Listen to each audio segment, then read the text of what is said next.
Hey folks, welcome to another episode of the Shut Up and Do It podcast, the place where you can come hang out with us as we go through all things business and real estate, as we bring you top quality speakers, all who believe in a get it done manner.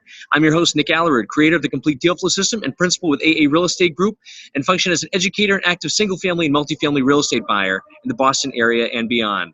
Folks, today, this guest of ours, an 18-year business partner of Jim Rohn, founder of Jim Rohn International and Your Success Store. Super excited to have him. He's owned and sold the million plus list, co-creator. I actually have notes here because he's like so much. And co-creator for Chicken Soup for the Entrepreneur's Soul, publisher and co-author of a bunch of inspirational books. I've read a bunch of them. You guys probably have too, including one called Don't Quit, Stories of Persistence, Courage, and Faith. Personal preference of my book since he helped us get to bestseller status on that one. Ladies and gentlemen, this gentleman also worked with the like of Brian Tracey, Darren Hardy, Les Brown, Zig Ziglar, and currently is a mentor to many celebrities across the country today. This man is a marketing genius. Kyle Wilson, thank you so much for being on the show today, man. Hey, Nick, my honor. Thanks, man. I know that was loud. And by the way, everybody, we're filming on location here at the Hyatt Regency in Long Beach, California. I'm an East Coast guy, came out to the West Coast today. So if there's a little bit of noise, we're going to blame Kyle and his background. He's got, lots of things going on in the background there, dogs, etc. No, just kidding. All good. Hey, it's all good. Kyle, thanks for being with us, man. Why don't you start by just kind of giving us a brief overview of how you got to where you are today and your story? Oh, wow. So yeah, Nick, I actually grew up in a small town, never went to college. And probably the last guy you would think that I would have partnered with Jim Rohn for 18 years. But about age 26, I moved to Dallas, and I felt like I was a little bit of a big fish in a small bowl. I'd started a business. Actually, my first business was a detail shop that then turned into a service station. And I had no background for that, but I was an entrepreneur. I was in a small town, and I just, somehow found myself in that niche. And when I moved to Dallas, probably within 9 months, I went to a seminar, and the guy putting on the seminar was looking for salespeople.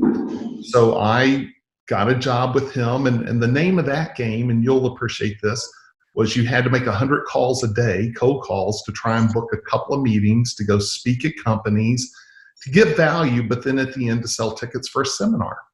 And I actually was so determined. I wasn't a speaker at all. I was totally frightened of the idea of having to give a presentation, but I was desperate and I wanted to learn and I was ambitious. And so I said, let's do it. And, within 6 months, I was his top sales guy, and it was purely, persistence and doing the numbers. And little did I know that would lead to meeting Jim Rohn. And if people don't know who Jim Rohn is, that's the guy Tony Robbins calls his mentor, and Eric Worre and Robert Helms and Darren Hardy and so many people. And I had that good fortune in 1989 to start promoting Jim. And I eventually went out on my own. I left the guy I was working for and started my own company. I traveled around the country, and I go into a new city every 70, 80 days. And had to get a couple of thousand people in a room. And again, it was all-out assault. And I would hire speakers. So I would hire Jim Rohn and Brian Tracey or Og Mandino for my event. And then in 1993, I made Jim an offer he couldn't refuse. I said, listen, I think you're the best speaker in the world. I'm a pretty good promoter. It'll be my company, because Jim had a couple of partnerships that had failed. And he was just coming off one where they owed him $500,000. And back in the Tony Robbins days, that lost $800,000, because you guys talk about failures, right? Well, Jim had a couple of partnerships that were failures. So I'm like, this needs to be my company, and I'll pay for everything, and I'll pay him a percentage off the top of sales. So there's no risk, if you will. And that first year, Nick, I took him from 20 speaking engagements at $4,000 each to 110 dates at $10,000, then $25,000. And went to work on creating products. And my first little product, we moved 6 million of it, was a viral hit. And it was all built on this thing I call the wheel, and maybe we'll get to talk about the wheel today. But, the different spokes on the wheel, and looking at Jim and trying to evaluate what one thing would really knock down all the dominoes. And so this little quote book was that initial thing. And from there, Jim had no list. I had to go build a list, and then I started building the list. But then people would buy all of Jim's stuff because they loved him. But Jim's not a guy that's going to create a lot more content. He is who he is, and he was a philosopher.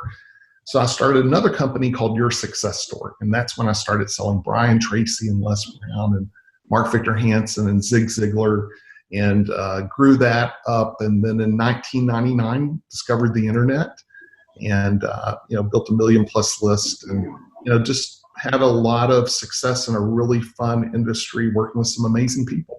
I can't even believe it. And it's funny because you kind of broke the mold, Kyle, right? I think of a guy that has to cold call 100 people to try to book a seminar. I think of maybe from the East Coast, like a fast talking, like, hey, you really got to do this, but you're kind of just laid back. Have you always been this way? No, I was a bit of a type A, and I think I started modeling the Jim Rohn philosophy. Jim Rohn, we definitely were opposites. He was a pure philosopher, and I was a type A promoter. And it served us well, actually. But I learned so many lessons from Jim.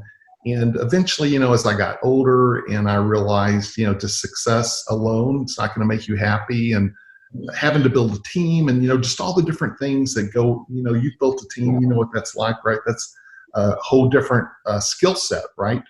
Filling a room's one skill set, selling's one skill set, but then being a leader of a company is a different skill set. And really, I think it's just with age, I've, calmed down a little bit. Plus, also, I did sell my companies. I sold everything in late 2007. I retired. I became a Mr. Mom. And when I came back out about 4 years ago, I was really, clear on what I want to do and what I don't want to do. And, at one time I was very type A. And, Robert Helms, don't you? I do. Yep. So I met Robert in 1996. He was the sound guy at the event I was putting on. He was working as the sound guy. He was in real estate, but his background was he was a DJ and, a musician, had a band. So he saw Jim Rohn was coming to town in San Jose, and he petitioned the hotel if he could run the sound because he knew the hotel had horrible sound. And by day 2, I'm watching him and Paul Van Reed, they're taking notes, and then they go up for an autograph. And I'm like, what's up with the guy? Yeah, I've never had sound guys at a seminar, be so into the event. And I ended up hiring Robert and Paul to follow us around the country and do all our events. But you could ask Robert, what was Kyle in 1996 like? And he would say, Kyle was pretty type A. But, when you're on a big event, it takes that type of personality in some ways. But you brought up a great point. When the internet came, that changed everything for me. My new goal became, how do I fill up a room without having to go out and do meetings and cold call? And that was by building an audience. So immediately, I've always been into build an audience. I call it fishing versus hunting. If you build an audience, you can then give them good stuff and let those people that are interested raise their hand and say, hey, I'm interested. So that was my shift from cold calling and actually, even when I was cold calling, I got really good at getting referrals. So turning, a cold audience into a warm audience. And then once they're warm, turning those into advocates. And that was the spirit of this 6 million viral marketing tool. It had a to and a from, and we taught our advocates to go become, to help spread the message. If they love Jim Rohn, how could they get 100 or 1,000 of these out in the marketplace? So I've always been a big believer in fishing versus hunting. How do I attract? And I feel like I'm kind of going in an endless loop, but that was the nature of the book you were part of, right? Is using books to attract versus pursue. Absolutely. And what was that book again? Show us that book. Oh, the little quote book. This was the Treasury of Quotes, and it had a to and a from. And, I talked about the wheel, and the wheel is, you're the hub. So I said 1993, Jim Rohn is the hub. The wheel, there's different spokes, and each spoke was a product or service he had. And then the goal is, how do you get people on the wheel? Once they're on, then you can take them around. And for me, I thought there's a little bit of a criteria if you're trying to figure out what next spoke you should use. One is it part of your secret sauce? Another, is it part of your core business? Another, is it something that's strategically going to knock down the dominoes? And I knew this was Jim's secret sauce. He was the most profound wordsmith I'd ever heard. And yet he didn't have a list of quotes, right? He would do seminars. And this is way before Google. So I compiled almost a list of almost 1,000 quotes. That's how prolific Jim was. And I got it into a hardbound book of 365.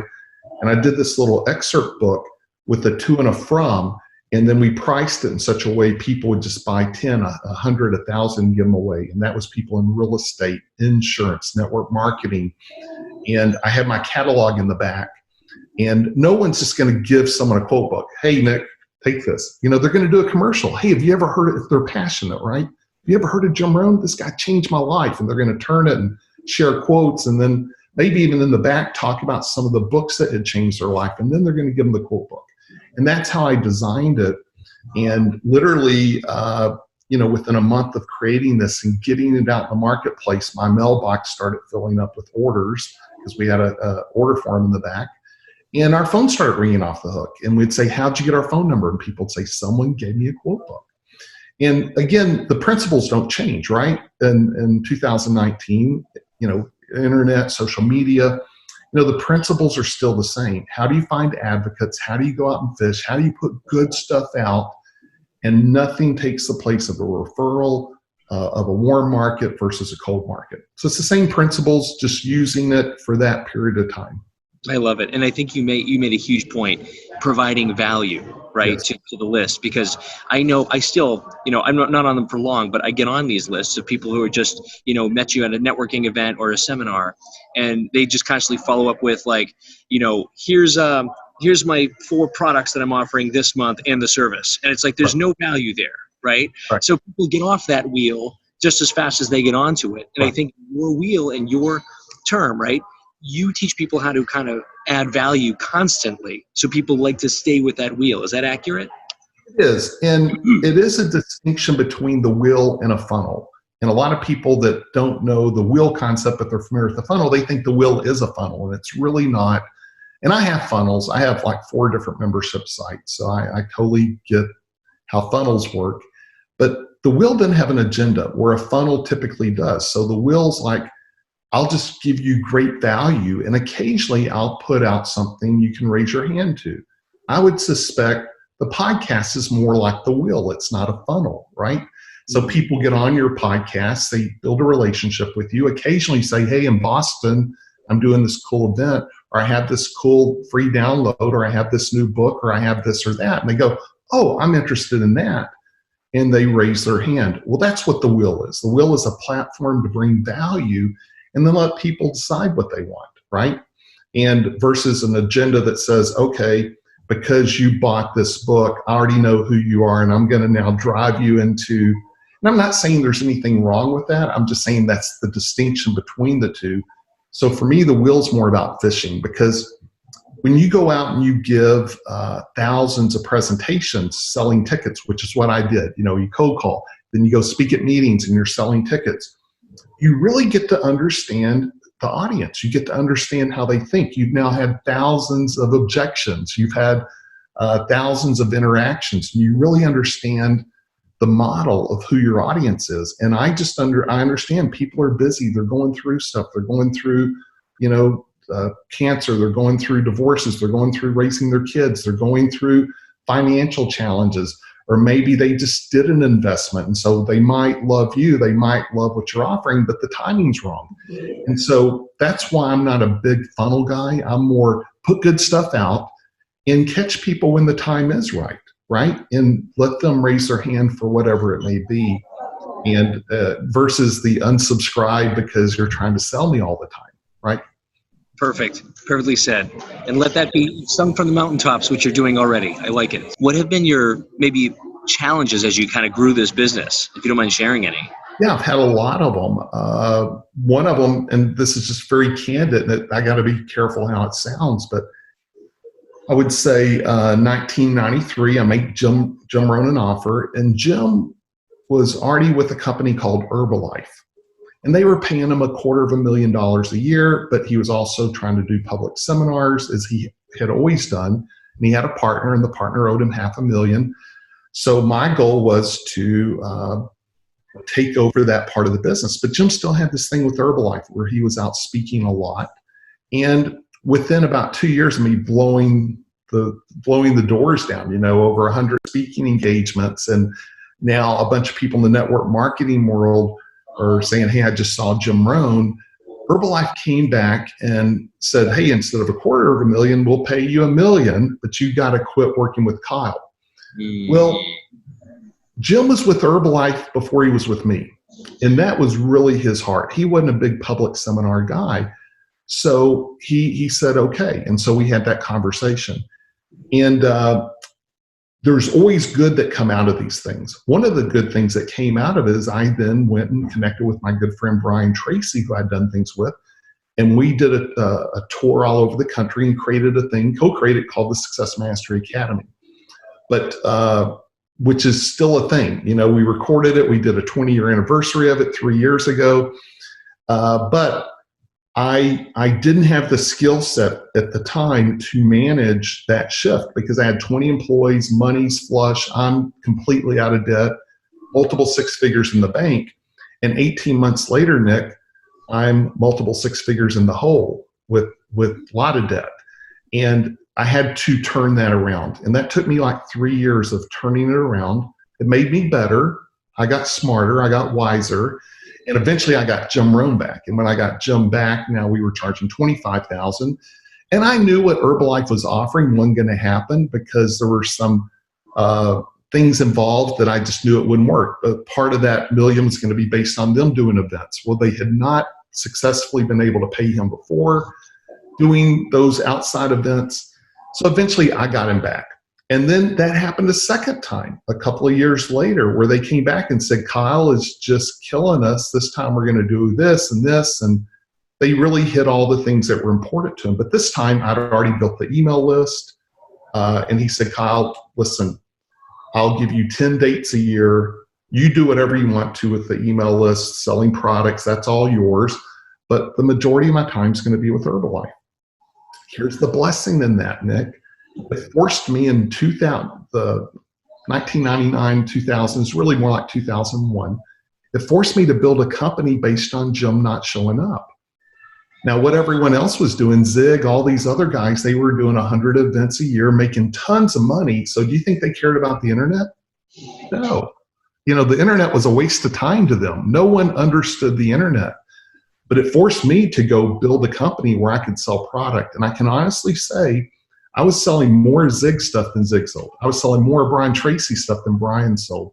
When I sold my company, it was actually for a lot of money because we had a huge list and we were selling a lot of product. And back then, you make it for $5, a 6 CD set, and you sold it for 70, right? And we had a 10,000 square foot warehouse just shipping product all day long.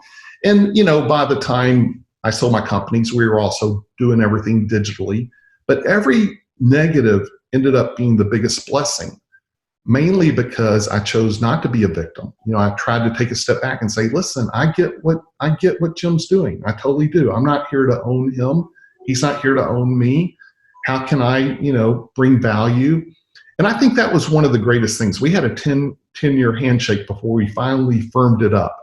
Mm-hmm. But it was all based on bringing value. My whole thought was, if I can bring so much value, everything's a moot point.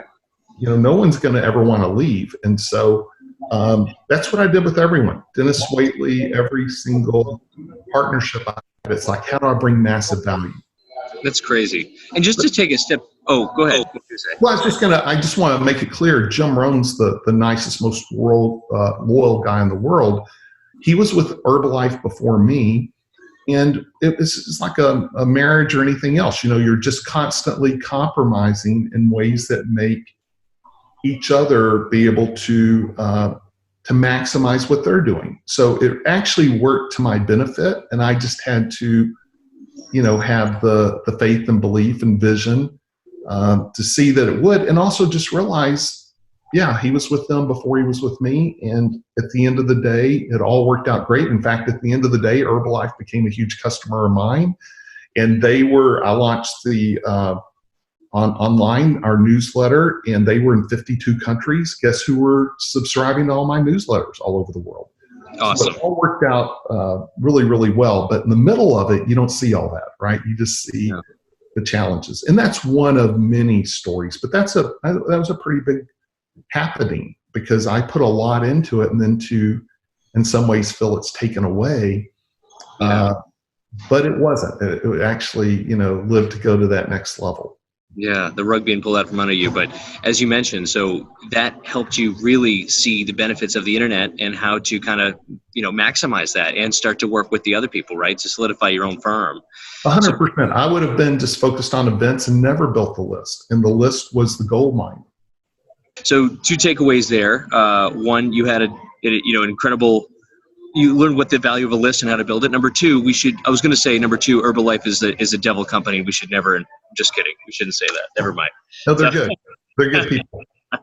I like Herbalife, and there's more to the story. I'm condensing it. There was a whole rhyme and reason. So Mark Hughes passed away. The founder had passed away at age 42. Before that, the number 2 guy in the company, Larry Thompson, had left. So both times when they really made the big move on Jim, they needed him. He was the guy, and he had a real passion to be in that role. And fortunately, the second time, he's like, Kyle, you run with your thing, everything. I'll give you 10 dates a year. And those 10 became our big events. We did the big 3-day event with Hollywood film crews. And today people still tell me, because I would have Zig Ziglar and Brian Tracey and all these, Dennis Waitley speak at the events, and would film it. And, we, instead of having Jim go speak for ABC company to make whatever, I started just doing my own big events. So again, it all worked out magically, really. Oh, that's awesome.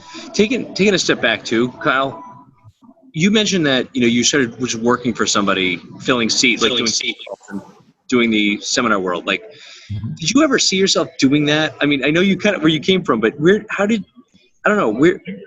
did you find yourself enjoying it once you started to do it? I think I'm industrious. Like at my core, I'm a very industrious person. So I was always trying to make things happen. And I had tried some entrepreneurial vision or ventures. So I had experience. It was almost like I was in a bubble, Nick. It was, it made no sense, but I was ambitious. I had come off some failures where I had to make it work in my mind. And so it's, in fact, if we have time, can I just share like 4 big lessons I learned early on? Oh my gosh, that's exactly what this podcast is for. Okay. Please.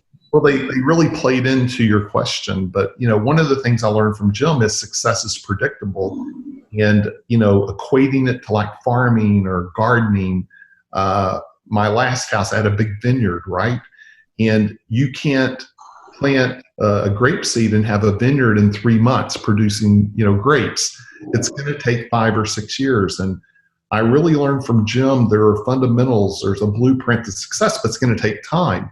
But if you do it, it will work. And I think I had a real vision early on that this seminar business would work. If I just made the calls, did the talks, got better, kept improving myself, little did I know I would be so frustrated with the guy I was working with on multiple levels that I'd go start my own company. And then that would open up this whole huge financial opportunity, but also skill set. I became really world-class at what I was doing.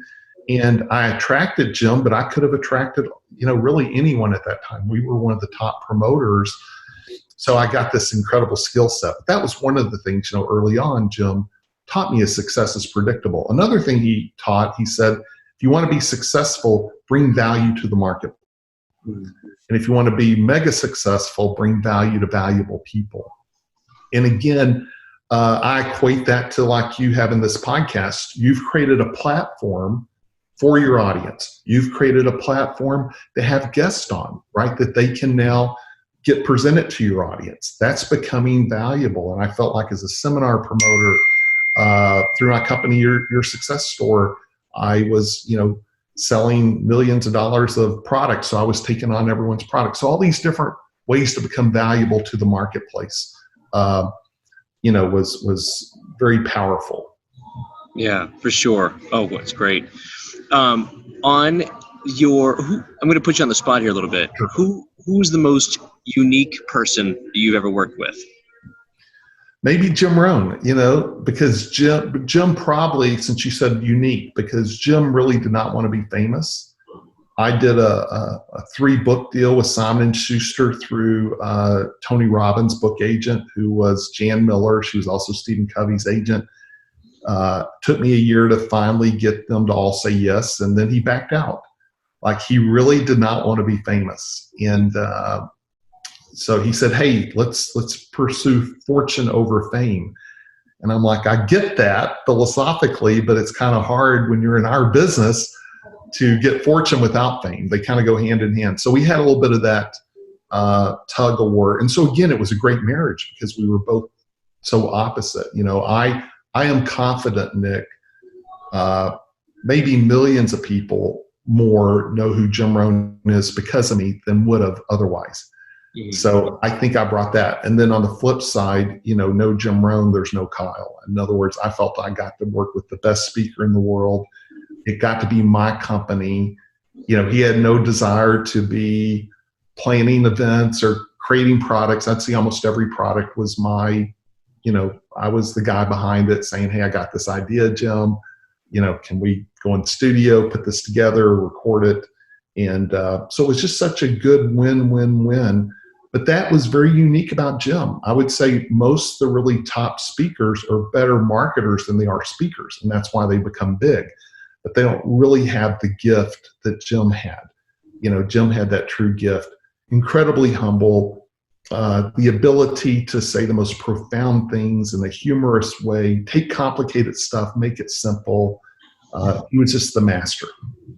Yeah, no, for sure. He was a special, special dude. And again, thanks to you, many people would not have known who he was if it weren't for what you did. So I think so. I think that's for sure. And so we made each other better. It was a great win-win. And again, the point I'm making is that we were different.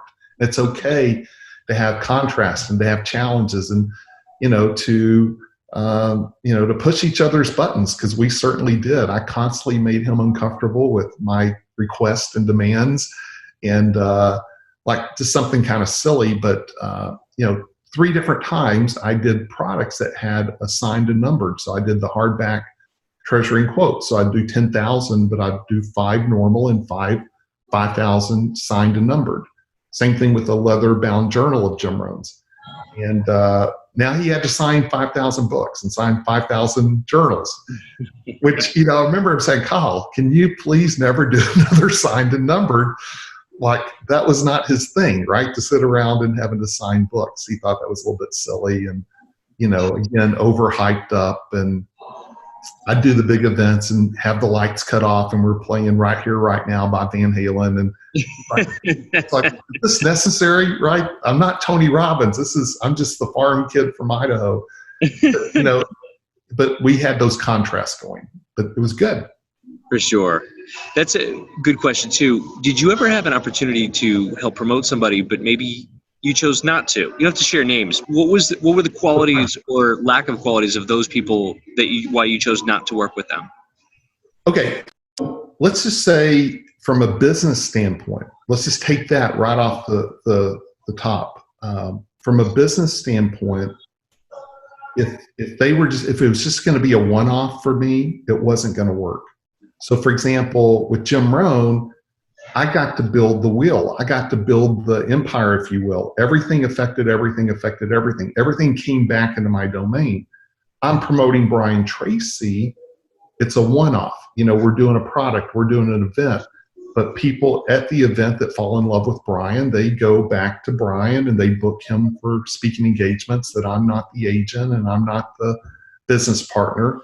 And so that's my number one thing is one-offs and JVs don't work for me, because ultimately, and I have this little saying, the talent always wins. So the talent, people are always going to find the talent. And that's why record labels are out of business. That's why publishers are out of business, because that middleman is gone these days. And that's totally fine. It's like, but that's always been my criteria is, could this really be a marriage where I could have complete, not control, but complete reciprocalness in everything I'm sowing is going to come back. And I had multiple, Ron White, the U.S. memory champion, Chris Widener, Dennis Waitley. I also became their agent, which meant I ran the whole thing. I had the team. They didn't even need a secretary. So I was everything. And that was a magical relationship. But that wasn't going to work for Brian Tracey or Mark Victor Hansen or Zig, because they had their own teams. And so we would do some joint ventures, but we weren't going to go do the whole thing. So that's one thing. And then back to the maybe the personality or integrity question. Zig Ziglar had a great quote, literally has saved me millions of dollars. He said, never do a good deal with a bad guy. And that's, sometimes I test early and, I'll kind of go along with some stuff just to find out what someone's philosophy is. And if you find out they're not a win-win person, if they're not thinking in terms of what's fair or what's right, it's like, okay, over small amounts, I'll risk 1,000 or 10,000, but I don't want to risk 1 million. I don't want to risk 5 years of my life going down a road with someone that's not reciprocal, that doesn't think in those terms. And I have made those mistakes, but fortunately they were short-lived. But back during that day, I got hit a lot. If you're filling up huge rooms, which I was, and if you're, got a 1 million plus list, you're getting 100 solicitations a week, right? By everyone wanting to be part of your world. So I said no all the time, but, being a nice person doesn't qualify. That doesn't mean you're going to need to work with someone. So Jim Rohn would say that sincerity is not a test of truth.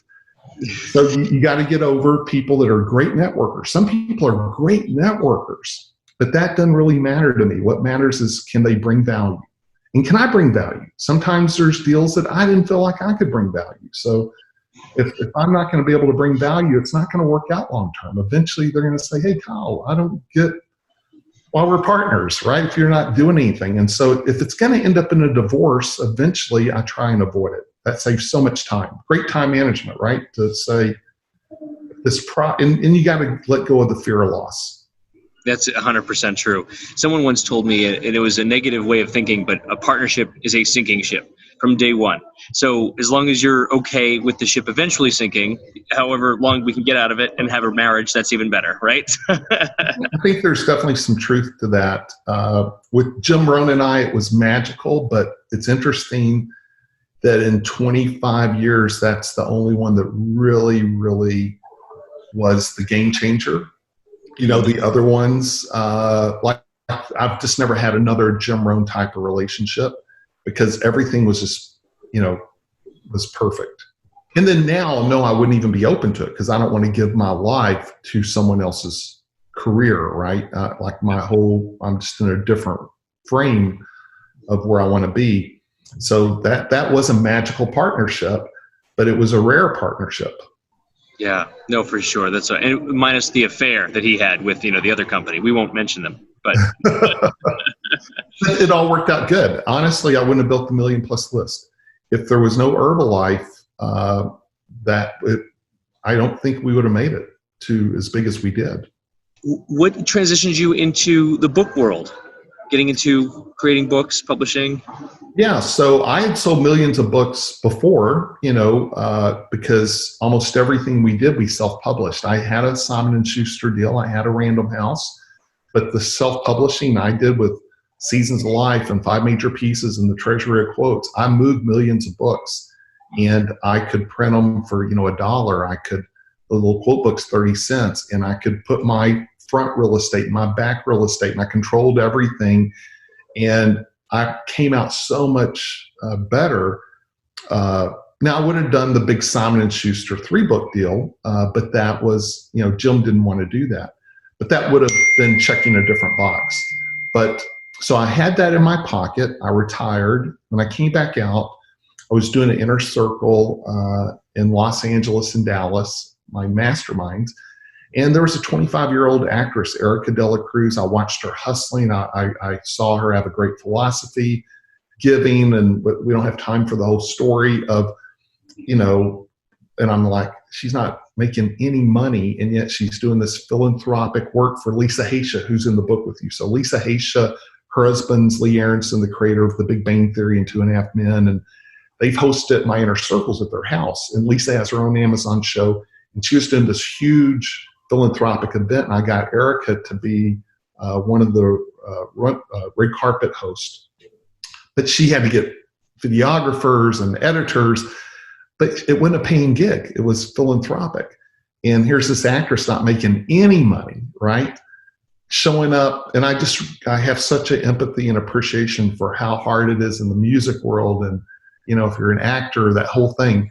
And so after watching her and watching The Hustle, I said, listen, I got an idea, because I'm a big believer in getting people to come to you. So I have this idea for a book, and we go get a bunch of other millennial women, because she sold me on some really powerful, cool things about millennials. If you want me to share it, well, I don't know how much time we have, but I became a fan. And I'll share a couple just to close that loop. But just, that they get accused a lot of social media and Instagram and all that. She said, no, that's our business card. We get to have our own TV show every day. We get to be our own newspaper. We don't have to go through a middleman. I'm like, wow, that's powerful. And she just started selling me on all the positives. And hey, listen, if we don't care about it, we will quit. People accuse us of quitting. Well, on the flip side, we determine if we think it's important. If it's not, we're not going to do it. We have to be sold on it.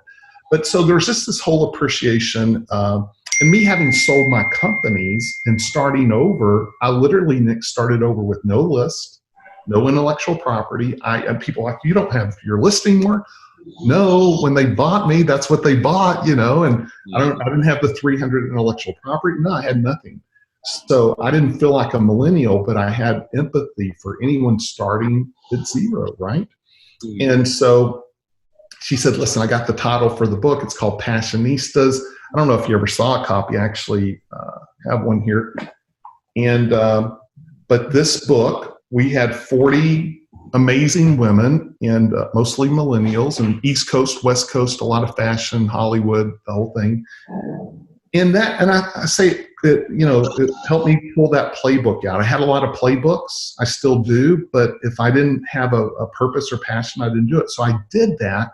And then I did 2 more just like that were very, built around an inner circle member, and it was very passion, mission oriented. And I'll be honest, I didn't make a penny on any of the 3. It's like, okay, I'm done with that. That was great. I'm glad I helped them. It was amazing. But I got to watch these 40 women get so much value, and I got to go on and teach them how to sell and how to market. We did 6 group calls. We hit number 1. I could go print them in bulk. It was just like unbelievable what we offered them. And so I have this inner circle mastermind with people all over the country, and I would watch them go out and try and do book deals. And one guy paid $40,000 per editor, and he didn't get number 1. He didn't know how to market. He didn't have an editor. He had a ghostwriter. And I kept having that happen. I'm like, okay, well, I'll do a book. And I did a book called The One Thing That Changed Everything. And I thought, okay, let me give people 15 boxes to check, including hitting number 1 and an editor and a coach, and but also how to market, how to build a list, just whatever I'm good at. If I'm not good at it, I'm not going to talk about it. But if it's something I've done, which I've had kind of a eclectic background in doing all this stuff. And then lastly, I'll add some celebrity authorities in it. Let me put some big names, some athletes, some musicians. Like in the book you're in, Don't Quit, we have Todd Stoudemire, 15-year Major League Baseball player who I personally coach. We have Robert Alt. Robert is the founder of Olay Music, $1 billion company. He grew up blue-collar town in Canada and never went to college and figured this whole thing out himself. And he signed Taylor Swift first, early on, Beyonce, Rush. I'm at his house in Toronto, and there was all these Rush, signed guitars and pictures and photos, and, the whole Taylor Swift story. Amazing guy. And he's in the book. And so we have some really cool, Lisa Haisha, who we mentioned. So we add the celebrity authorities, and it's something I really, really enjoy doing. I think the number one reason I enjoy it, A, is I'm good at it. I have a great team. But B, if I did an online course, let's say I'm marketing, how many people do you think actually would go through it and benefit from it? Great question. I already know that. You can't make someone do something, right? So I don't do an online course. I put it all in my book. So here's what we have: 15 boxes people get to check. But how about if they don't do any of them? They don't do one single box. At the end of the day, they end up with a 250-page book with a bunch of celebrity authorities, some amazing stories. They're now a #1 best-selling author, and they get 100 books. And they can get additional books for $2 each. Was that worth what they paid? And the answer is 100%. And then there's all this other side collateral. So it's just something I feel like I can bring a ton of value. I've done it. I didn't read a book to teach what I'm teaching. I've actually lived it and done it. So we just kind of found something that's really cool. So I had to have a reason to get me to play the card. And the reason I keep playing the card is I feel like it's such a great value proposition. It's kind of easy for me to do. And we have, as you know, like in the book you're in, just such high caliber people. Like we just have the highest caliber people in the book. And most of them are part of my inner circle. In fact, Eric, who referred you, he's part of the group, and I coach Eric. And the book's now become about, 50% referrals. Every book sells out. I don't even get to announce it to my list because it's already sold out in advance. But we're doing them at about the right rate of what I'm comfortable doing. And so it's just kind of like, it's something I enjoy doing. Yeah, and I'm as a huge believer. So to my audience listening now, right? So Kyle has this program where he literally takes you by the hand and shares with you how to write your story, because most of us have a story, right? The whole point of this podcast are people who've been through challenges and been through some things. This particular book really resonated with me, called Don't Quit. And most of my viewers here already know about my challenges in 2005 with my first 5 deals going awfully wrong. Well, I turned that into a story. Kyle then takes that story, puts it with, all of these other incredible people, and literally makes you a bestseller, which is one of the coolest things that anyone has ever taught you how to do. And he doesn't just do it, he teaches you how to do it along the way. So huge believer here. And not that you need any more promotion, but that was one heck of a program. And thank you for leading through that with us. That was cool. well, thank you, because you even asked me before the podcast, do I want to promote anything? I said, no, I've got my free 52 lessons. So this was all unscripted, but no, thank you for, asking me about the book. And hey, you actually have a copy right there with you. Why don't you hold that up? We'll have the show notes too.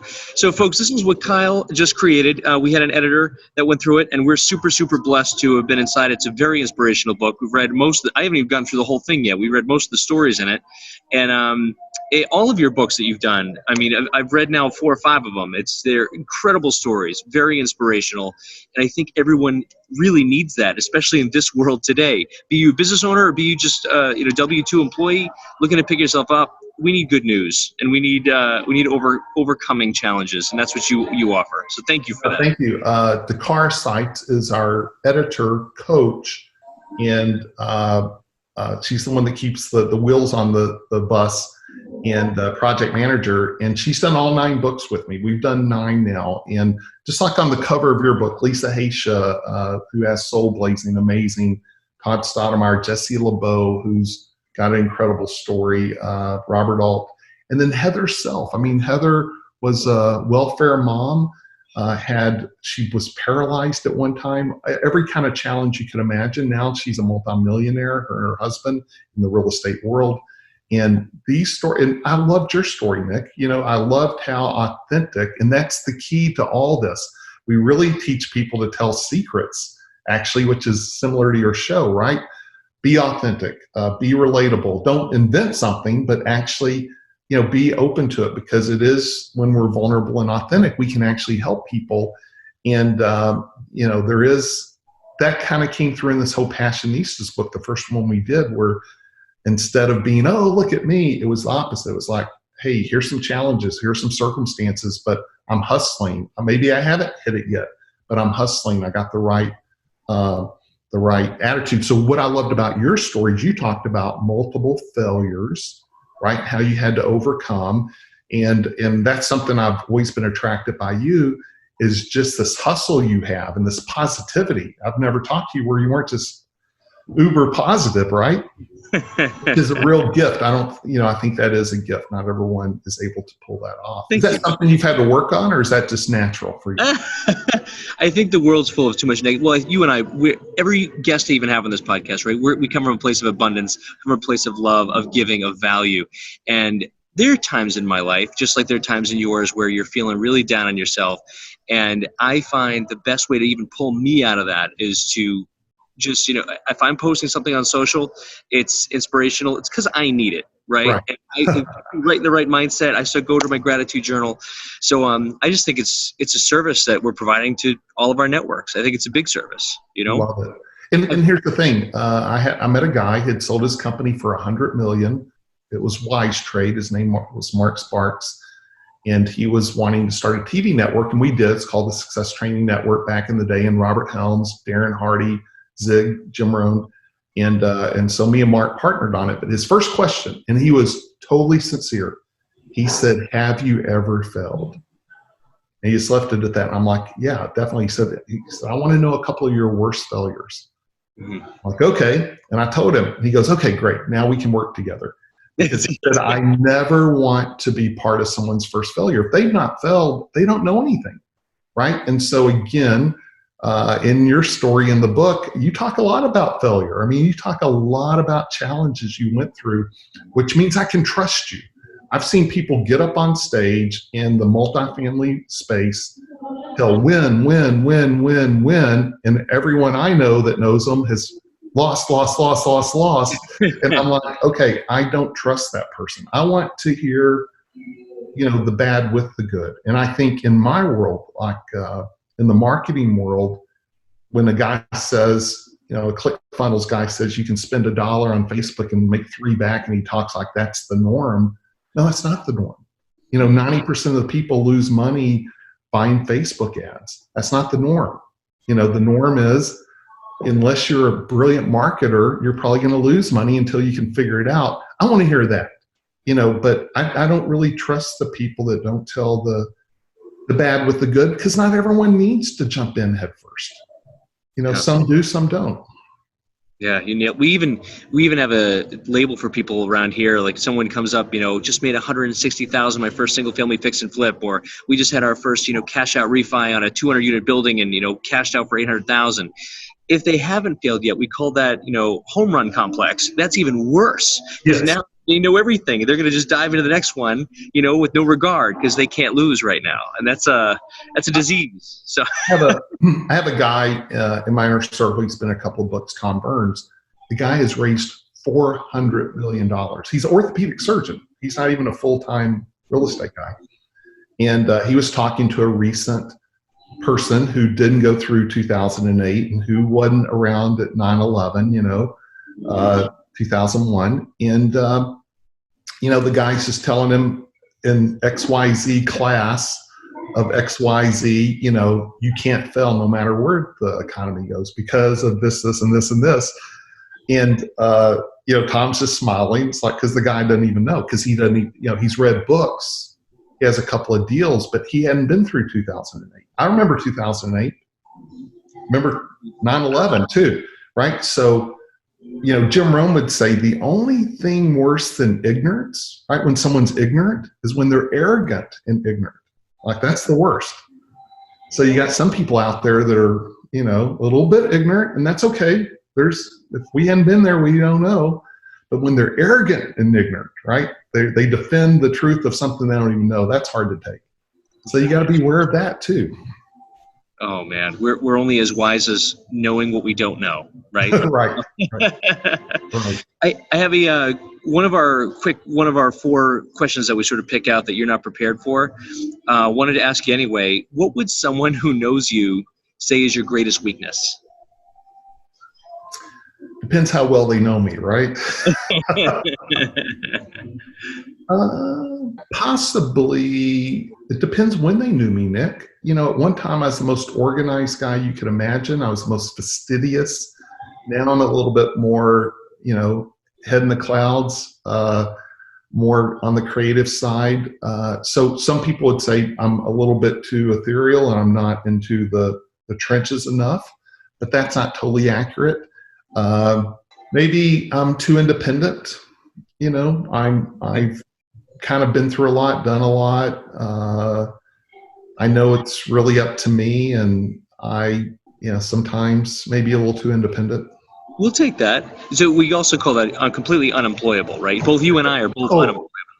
1,000%. In fact, when the companies bought me, I had to work for them for a year. That was miserable for both sides. This other company I mentioned, TSTN, that was miserable. That didn't work. And I really do kind of state the truth as I see it. And a lot of companies are so much politics, right? And I just don't have that ability to. I used to not. I haven't tried it in a long time, so maybe I could pull it off now, but I doubt it. No, I totally get it. You mentioned your 52 lessons, which I think is a huge value. Do you want to share that with people? Yeah, my website, kylewilson.com, and it's right there. It's a weekly lesson. It's Jim Rohn, Brian Tracey, Dennis Waitley, Zig Ziglar, Darren Hardy, Robin Sharma, Robert Helms, and it's not me taking their lessons. It's actually stories of collaborations where I pull the lesson that was learned. Jeffrey Gitomer's another guy. You being on the East Coast, you might know Jeffrey wrote the Sells Bible and Little Red Book of Selling, longtime good friend. Phil Collin, a Death Leopard, who's done a mastermind at my house, and just me trying to glean lessons from up close and personal with these amazing people, and it's free. And which, again, I used to send people to a landing page. So this is a little marketing here, teaching. So now I have a thing, and I can keep this in less than a minute. There's 4 keys to a website in my mind. Number 1 is you want to have a mystique or your brand. Number 2, you want to have 3 or 4 taglines that represent you based on your avatar, your secret sauce, what makes you special. When I say avatar, like who's your ideal customer, what are they going to see? So I don't put everything I've done because I got to get it down to 3, but those 3, who's their avatar. Number 3, social proof. So when you go to my website, it's a little bit over the top of Brian Tracey and Jim Rohn and Darren and Phil Collin and Todd Stoudemire, but that is part of my secret sauce. Is I have some phenomenal testimonials from these people. So it's a little bit over the top, but that is kind of my secret sauce. And number 4 is your opt-in. And so my opt-in, I have kind of I'm proud of it. It's kind of a cool looking, different than the norm. And so I like to send people just to my website instead of a landing page because it's right there, but then they also get the other stuff. Totally. It is really unique. I went there obviously before this, prepping for this meeting. Really unique. Haven't seen anything like it. And definitely lots of credibility here. But I built it around what my secret sauce is. And my secret sauce is I have some really cool, like when Darren Hardy tells me I'm starting a new podcast, he's like, I've turned down every podcast for 3 years, including Tim Ferriss and you name it. Yours will be the first one I will say yes to. That means a lot. And so when he has a quote up there, if someone knows who Darren is, that's pretty powerful. If they don't, it doesn't matter, right? And so again, the teaching lesson here is, I know we're about out of time, but this is worth sharing. Jeffrey Gitomer said, Kyle, where do you live? And I'm like, Jeffrey, I live in Texas. He goes, so you're going to give out your address to everyone and let them come knock on your door? And I'm like, of course not. He said, where you live is your website and social media and Instagram, Facebook. That's where you live, on LinkedIn. Make sure your website represents you, that your social media represents you. And so that was a powerful thing. So that's my encouragement to everyone is, again, think about your secret sauce, what makes you special, and then make sure it's there front and center on your website. Don't make people look too hard. And so that's all I'm trying to do. And the people that go, who is that? That guy's arrogant, or that guy's this or that. Well, listen, they're going to think that anyway, right? So you got to get over what people think. That's it. I learned that lesson about 10 years ago. Yes. Exactly. First of all, they're not thinking about us anyway, right? So they don't think it. But if they do, you're not going to get them anyway. Eventually, they're going to think that. So. Oh my gosh, for sure. Talk about awesome value here. So folks, if you guys are interested, go to his website, kylewilson.com. We'll put it in the show notes. He has his free 52 lessons with all of his people he's worked with, incredible names there. He's not asking you to get on a wheel, but just, get on that wheel. And when you're ready, you'll see what else Kyle offers. And I'll tell you from experience, really, really good stuff coming out of this gentleman's camp. Thank you for all your time today. My pleasure, Nick. Thank you so much. Really loved it. Love you. Love what you're doing. Appreciate you. Honored you're part of the most recent book. So thank you for your time with your audience. We'll also put the link for the most recent book in the show notes as well. Perfect. It's called Don't Quit. You can find it on Amazon, and it is a #1 bestseller thanks to Kyle and team. Thank you, Nick. Enjoyed it. Awesome. And guys, thank you so much for listening to this episode of the Shut Up and Do It podcast. Until next time, Nick Aalerud here from AA Real Estate. See you soon.